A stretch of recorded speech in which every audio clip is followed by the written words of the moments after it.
Bonjour à tous, bienvenue au 13h de la télévision du Burkina. Voici les titres.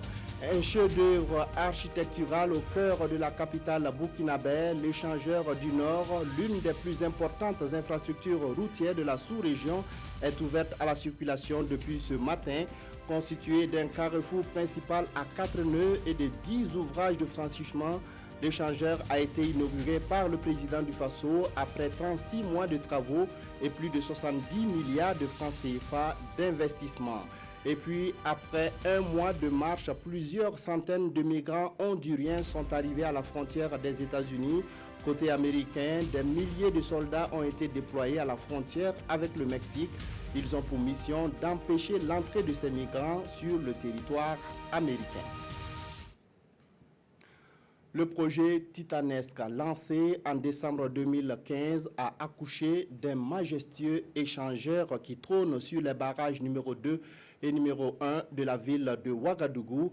L'échangeur du Nord, le plus grand des 4 que compte la capitale burkinabé, a été inauguré ce matin par le président du Faso, Roch-Marc Christian Kaboré. D'un coût de réalisation de plus de 70 milliards de francs CFA, l'infrastructure routière construite par l'entreprise Sogea Satom va offrir un service de transport plus rapide et réduire les accidents de la circulation. Je vous propose d'écouter un extrait du discours du ministre des Infrastructures, Éric Bourma, qui s'exprimait lors de la cérémonie d'inauguration de cet échangeur. L'échangeur du Nord fait la fierté de notre capitale. Le maire de la ville de Ouagadougou l'a dit. Il ouvre l'accès aux arrondissements 3 et 9 notamment. Il ouvre l'accès à Basenko. Il ouvre l'accès à la commune rurale de Pabré. Il ouvre l'accès à la route nationale numéro 2 qui mène vers Wayouguia. Il ouvre l'accès à la route nationale numéro 22, une des portes du Sahel. C'est une merveille qui met fin à un calvaire, le calvaire des populations de Tampoui, Kilouin, Basenko, le calvaire de tous ceux qui empruntaient ce chemin. La société Sogea Satom et la mission de contrôle AGEM. Ces entreprises démontrent à souhait qu'au Burkina Faso, il y a des entreprises capables de réaliser des travaux de qualité et de respecter les délais. Ces entreprises offrent également l'exemple aux autres qui bien souvent piétinent, qui bien souvent font preuve de lenteur. Eh bien, dans la mise en œuvre du programme des infrastructures routières, il n'y aura plus de place pour les entreprises boiteuses. Et c'est l'occasion pour moi d'exprimer toute notre reconnaissance à la chefferie coutumière qui s'est elle-même mise en avant à la tête des maraîchers, à la tête des riverains, pour que les négociations puissent aboutir et aboutir heureusement et permettre à ce joyau de voir le jour. Les projets de voirie urbaine à Ouagadougou vont se multiplier dans les jours et dans les semaines qui viennent. Au moins 13 km de nouvelles voiries vont démarrer très bientôt à Karpala, à Toudou-Bouéogo, à Rimkieta, à Nagarin. Le resurfaçage du centre-ville de Ouagadougou va se poursuivre. Et bien sûr, l'interconnexion entre les villes du Burkina Faso va également se poursuivre.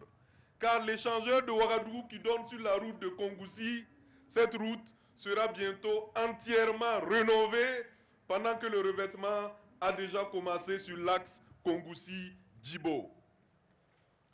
Nous pouvons également vous annoncer, sous le regard vigilant du président du Faso et de son gouvernement, que la route de Fadang-Gourma démarrera très bientôt.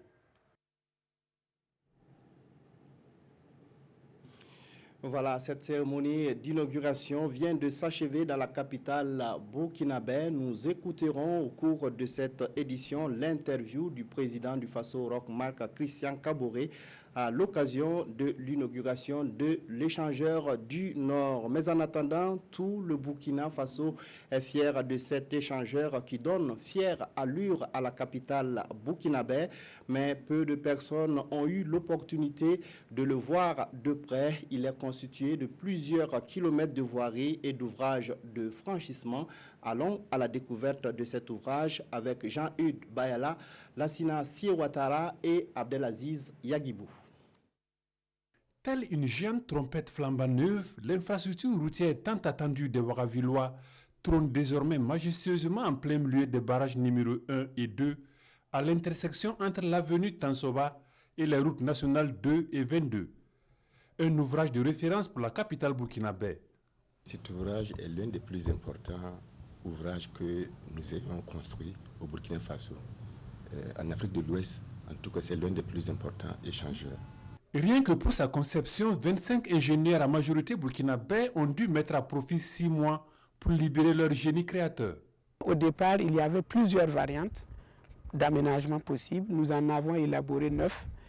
Mais à l'analyse économique, financière et tout ça, une seule résistait, c'est celle-là. Cet échangeur du Nord est constitué de 14 ouvrages, donc 4 ouvrages hydrauliques qui sont situés entre les deux barrages, le barrage numéro 1 et le barrage numéro 2, sur un canal qui fait 800 mètres de long et 16 000 mètres cubes de béton structurant. Le déversoir a été calculé de façon à ce qu'il y ait le même niveau d'eau dans le barrage numéro 1, une fois le chantier terminé. Donc il n'y aura pas de risque supplémentaire d'inondation dans la zone nord. Cet échangeur qui est fait pour qu'il n'y ait pas donc de conflit entre les routes, donc pas de stop en fait, juste des voies d'insertion. Au total, ça fait 22 km de voirie, donc 14 km de 2 fois 2 voies. C'est 12 km de caniveaux, c'est 700 candélabres. Le chantier qui a abouti à ces résultats a dû traverser 3 saisons pluvieuses. Une traversée émaillée d'obstacles qui, heureusement, n'ont pas freiné l'élan de l'entreprise. C'était une question aujourd'hui d'organisation. On a eu 2200 personnes sur ce chantier, dont plus de 2100 burkinabés. Une équipe d'encadrants expérimentés dans chaque dossier. Énormément de matériel, donc énormément d'énergie pour pouvoir réaliser ce chantier. Exécuté dans les normes et livré dans les délais prescrits, l'ouvrage allie esthétique, technicité, modernité et durabilité. L'ouvrage que nous livrons aujourd'hui à la population est un ouvrage de bonne facture, dans la mesure où chaque partie élémentaire a été vérifiée avec d'abord nos soins, mais aussi avec plusieurs soins comme le laboratoire national du bâtiment et des travaux publics et d'autres laboratoires que nous avons fait venir de la sous-région et du monde. Outre l'élargissement des principales routes déjà existantes, le chantier prévoit un axe routier qui doit relier l'échangeur au rond-point de l'unité africaine de Kosodo. Nous avons déjà le financement qui est acquis et les études sont presque terminées. Et présentement, nous sommes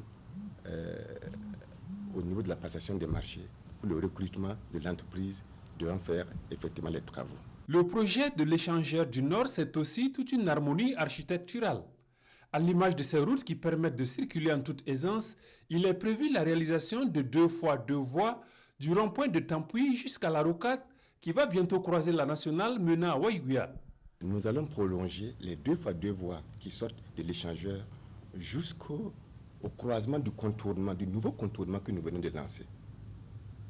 Donc, c'est-à-dire qu'il est situé tout juste après le péage.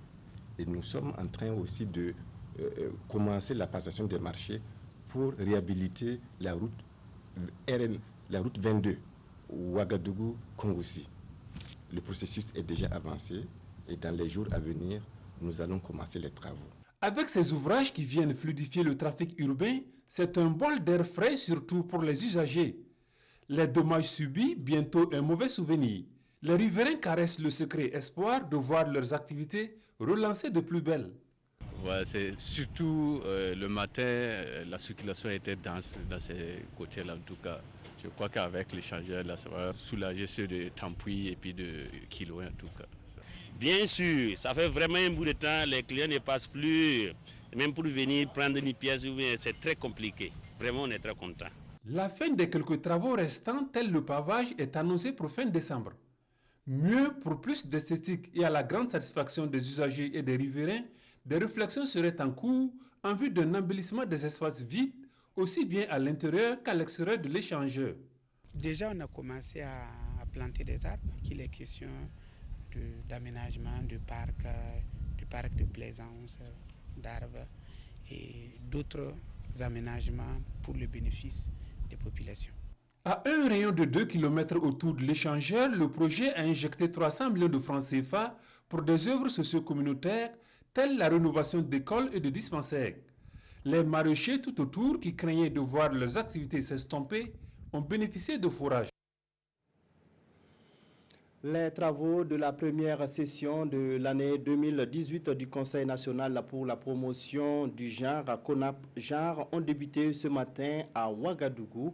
Les réflexions portent sur la thématique de la budgétisation sensible au genre. Cette session qui permettra aussi de dresser le bilan de la mise en œuvre des recommandations de 2017 se tient sous la présidence du Premier ministre Paul Kaba Thieba. Le reportage est signé Issa Kafando, Ini Walkoy, Janine Kambiri.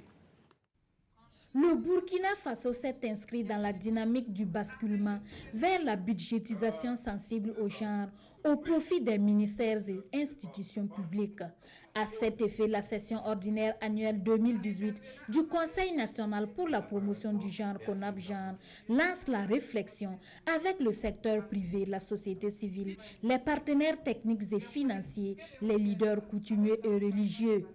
Dans le processus d'élaboration du budget, dans le processus d'exécution du budget, dans le processus d'évaluation du budget, on prend en compte la dimension du genre, en veillant à faire en sorte que l'égalité de droits des femmes, des enfants de moins de 5 ans soit préservée.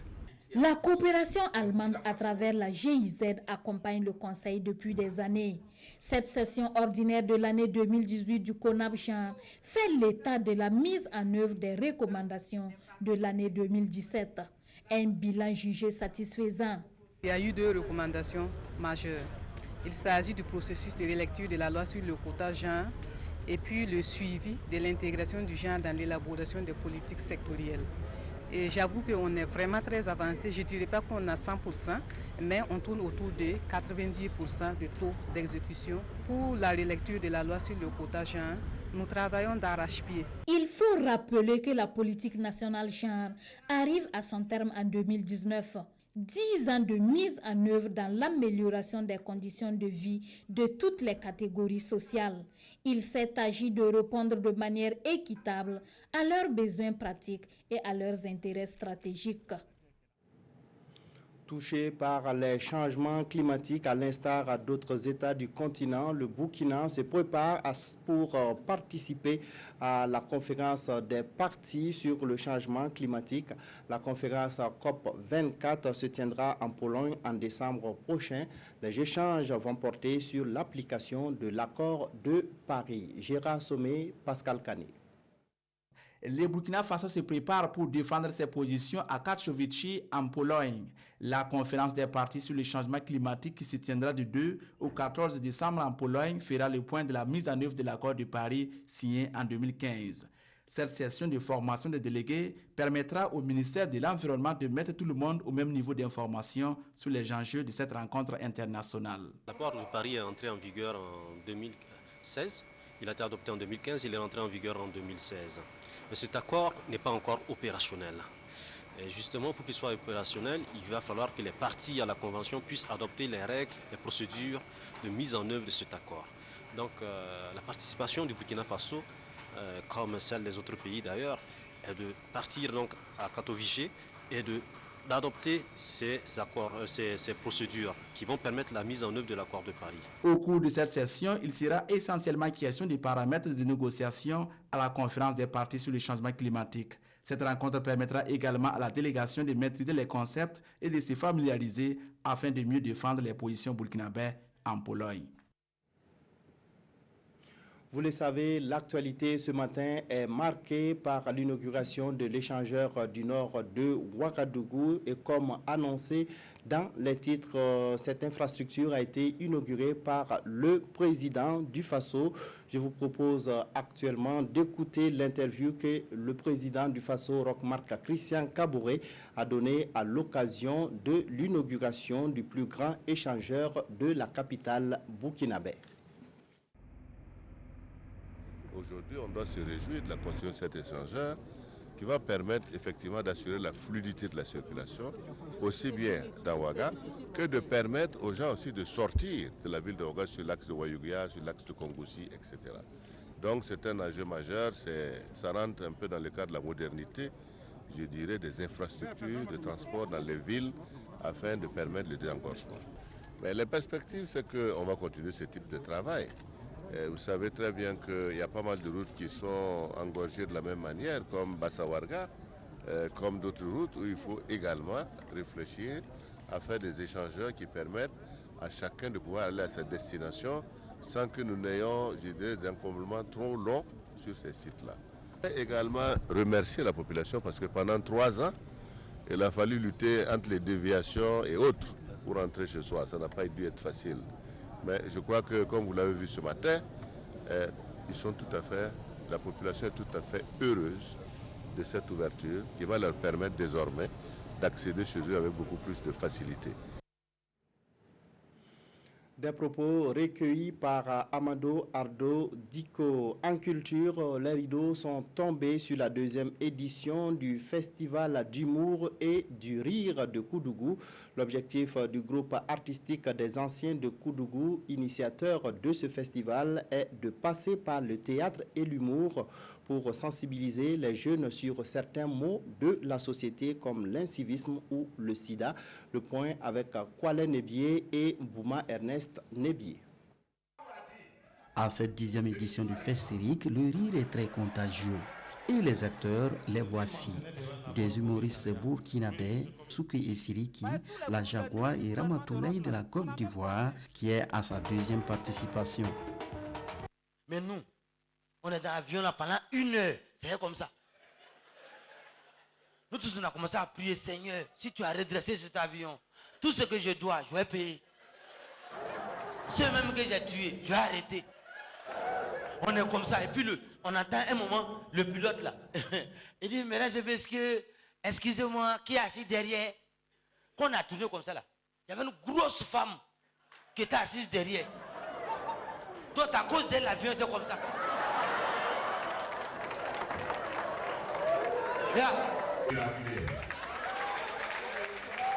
On apprend tout en s'égayant. Et comme vous savez, on le dit assez souvent, le rire, c'est bon pour la santé. Le rire permet de combattre mieux le stress auquel beaucoup d'entre nous sont confrontés. Ce festival a contribué également à éduquer, à sensibiliser et à former le public.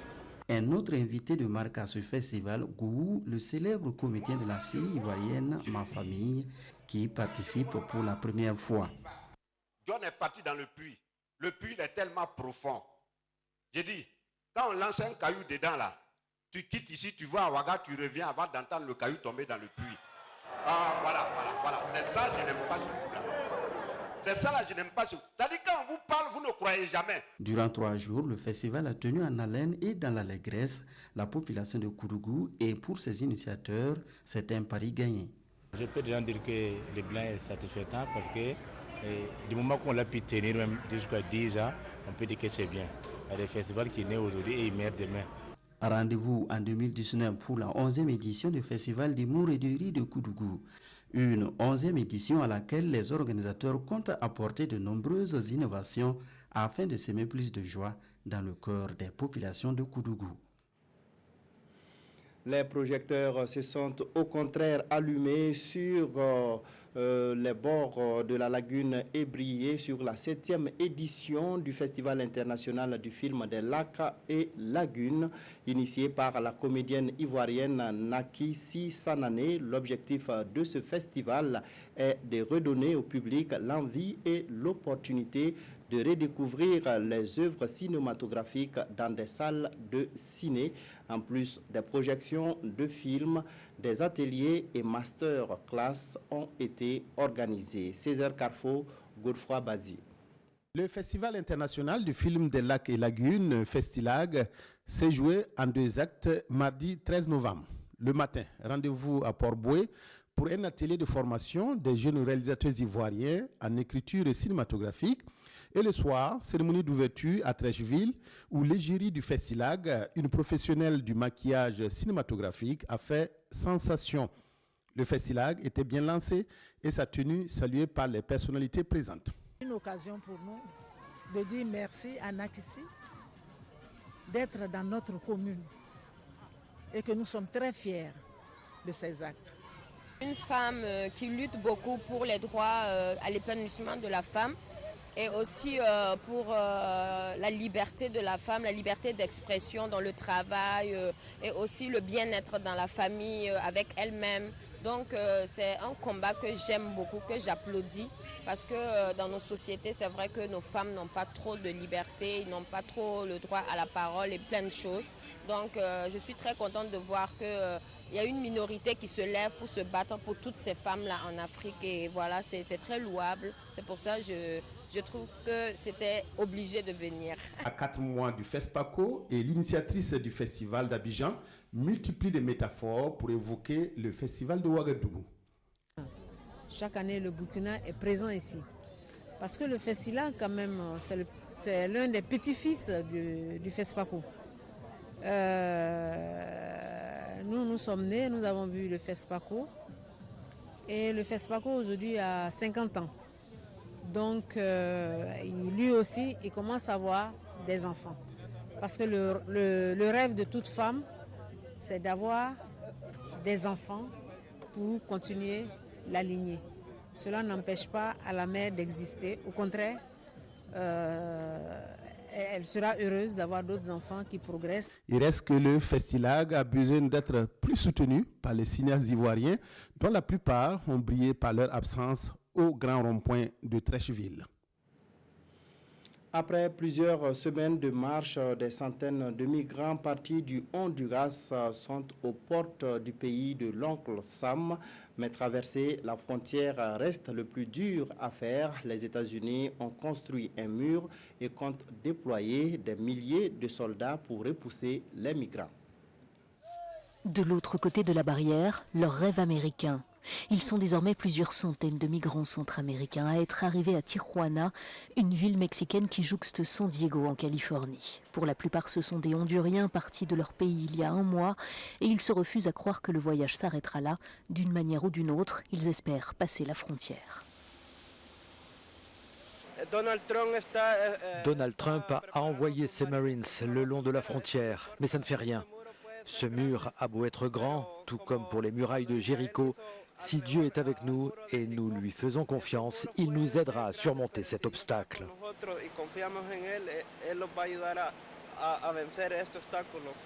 Alors que les migrants qui constituent cette longue caravane continuent d'affluer, le secrétaire d'État américain à la Défense s'est rendu sur la base de Donna au Texas, où il a réaffirmé la nécessité d'un déploiement massif de soldats à la frontière. James Mattis estime à 5900 le nombre de soldats mobilisés pour empêcher les migrants d'entrer sur le sol américain. La révocation des gardes de sécurité pénitentiaire et le procès du putsch manqué de septembre 2015 sont les principaux sujets commentés par les parutions de ce jeudi. La revue de presse est signée Aimé Solange Guigma. Procès du putsch manqué, passe d'armes entre Maître Farama et le colonel-major Kéré, titre aujourd'hui au Faso. Je pense que je suis resté loyal et fidèle, confie le colonel-major Kéré dans l'Express du Faso. Même si j'ai échoué à ma tâche, je regrette ce qui s'est passé, précise-t-il dans le quotidien. La hiérarchie a accompagné le coup d'État, a-t-il ajouté dans Sidoya, et pour preuve, le chef d'état-major général des armées est resté jusqu'au 21 septembre avec Diendéré, indique-t-il dans l'Observateur Palga. Si le chef d'état-major général des armées d'alors a marqué son accord pour le maintien de l'ordre, à la demande du général Diendéré, rapporte Le Pays, c'est que c'est gravissime selon Maître Farama, qui trouve quand même ce putsch étrange où des officiers rendent des honneurs aux putschistes. Et le comble d'après cet auxiliaire de justice, c'est que depuis le début du procès, tout le monde dit avoir exécuté des ordres, personne ne veut reconnaître sa responsabilité. Il espère tout de même que le général lui viendra dire que c'est lui qui a donné les ordres. Dans le cas contraire, on aura affaire à un coup d'État fantôme, martèle-t-il dans Aujourd'hui au Faso. Dans les colonnes des parutions, on lit également que 10 GSP ont été révoqués, souligne Sidoya lors du Conseil des ministres de ce mercredi 14 novembre en sa séance ordinaire. Et pour cause, ils ont désarmé les éléments de la brigade d'intervention rapide de la GSP chargée de la sécurité du ministre René Bagoro, rapporte l'observateur Palga.